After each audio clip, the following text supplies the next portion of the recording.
I'm just like a little kid all day today. Splashing in the water, videos of unboxing things.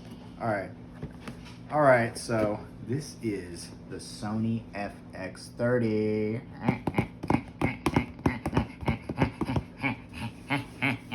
Fresh out of the box, fresh out of the box. I get to unbox this right now.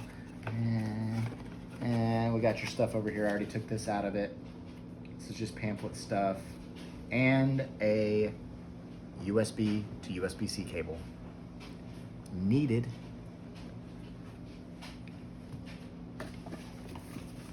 I needed that.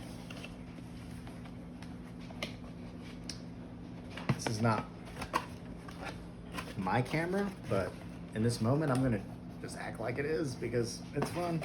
Just kidding. Anyways, we're gonna set it up for the gathering movement. But this is still epic. This is the gathering movement's first real camera. And it is the Sony FX30 Cinema line in toilet paper. Just kidding. It is a nice little toilet paper wrap they put it in. Let's see what it looks like. There it goes. Ooh. Oh. Oh. Snap. That feels good. Oh. Oh. Dang, doesn't that look good? It's the same exact size. Oh man, what in the world? I didn't know they had this. Does that come out? It does. You don't need a cage to put the mic on. I'm so glad you didn't get the cage. You don't need it.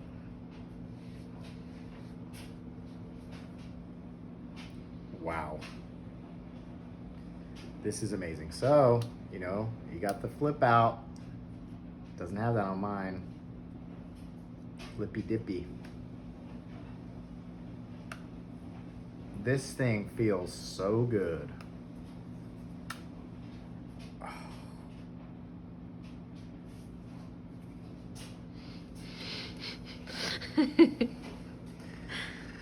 Oh man, it is so sick. It's like a big hunk of freaking metal.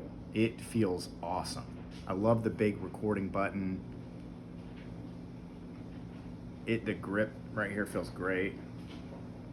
I'm so excited about this. Wow. And we got the Sony E-mount. We're gonna drop the Samyang on there. This is actually, for all you nerdy wordies that are not watching this is actually Sony E-mount ready, which this is Sony E-mount, which so is my Sony A7 III. Cool, because you can mix it up. But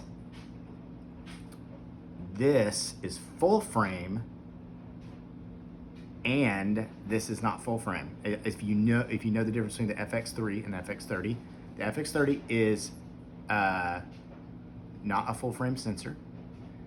But the cool part is that you can still put a full frame sensor and go down to ASPC. I think that's what's called ASPC. I sound like an idiot now because I'm gonna say it wrong. I'm trying to avoid saying this word because I know that I'm gonna say it wrong. So I was trying to say it every way I could without saying that because I know I'm gonna sound stupid. And I don't necessarily like sounding stupid, but sometimes I have to. It's forced upon me by my lack of knowledge. I think there's some people out there that can relate with that. So anyways, so that's a good, if you didn't know that, and you have a ASPC sensor, and you want to go with a full frame lens, you can drop your full frame lens on to the smaller sensor. Very cool. I got this because I like this lens, and I told Dennis and Delora that they should get this because it's amazing. It looks incredible. It looks like cinema level. I mean, this is the biggest bang for your buck ever. It's light. It's made out of plastic, so it might make you think it's not as quality, but it's amazing. It's got autofocus, and it's in the hundreds. This is not in the thousands. It's in the hundreds of dollars. That's how much it costs. Oh, it's 250 bucks. 250 bucks new. I got mine, if you could believe this. I haggled with somebody on eBay down to $115 for an autofocus, amazing f2.8 wide prime lens. Now, if you don't think I'm the king of budget, you don't know me. But there's other people that know me better than this invisible person that's watching me, which is no one other than Marina's watching me because she's looking through the thing. But there's people out there that know that I can freaking figure this out, how to get these things down the price. Oh, see, Marina's behind the camera, and she also knows how to do that with coupons. But I do that with other things, and she knows how to do it with coupons, so we get other things for cheap to free, which is amazing. But I know how to do that with things like this, the stuff that you would pay thousands of dollars for, and I researched the crap out of it until I find the best quality for the absolute lowest price. But this is not about quality for me. I choose this over lenses that are way more expensive, and I really do. I do. I had another one that was like, you know, a really, really nice $1,000 lens. I liked this better than that lens. I shot videos with both of them. One of them was a zoom lens that could go from here, lower than this, all the way to 75 millimeter, and it was amazing, looked so good, but I would go back and forth, and I think I like this just as much, if not more. How can you beat that for 250 bucks? Incredible. This is going right here, smack on this brand new, both of them are brand new Cinema Line camera. We're gonna see what that looks like. I know that there's some people out there that are really interested in this stuff beyond me, and I gotta say I'm as a novice as you can get with camera stuff, but you know, I still like it, and I still gotta make some videos. When you gotta make videos and there's nobody else to do it, you gotta figure it out. So that's what I've tried to do in this past few months. Really only known about cameras for a few months, and so there's a lot of you out there that don't barely know anything about cameras. You're not the camera snobs that make big movies and stuff, and you're looking at me going like, I don't even know what you're talking about right now. That's great. So there's someone out there just as dumb as me about cameras so far, and not to call myself dumb, but you're dumb until you're smart. So I'm getting smarter.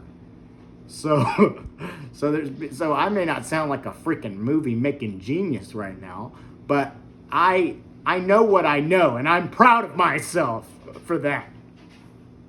I'm just playing around. So anyways, this is an incredible camera. I'm gonna get the settings in there and start messing with it. I'm actually gonna set it up just like my A7 III. It's the same size as the A7 III. This is a perfect camera, either this or the FX3. FX3, I mean, if you got $4,000 to throw around for the FX3, then amazing for you, but this is only $1,700 just for the body itself. This is doable for almost anybody to get into the Cinema Line game. And I've actually watched where a guy used this FX30 for a real documentary. A real documentary that was like a Netflix status documentary. The FX30. You can't, you're not using regular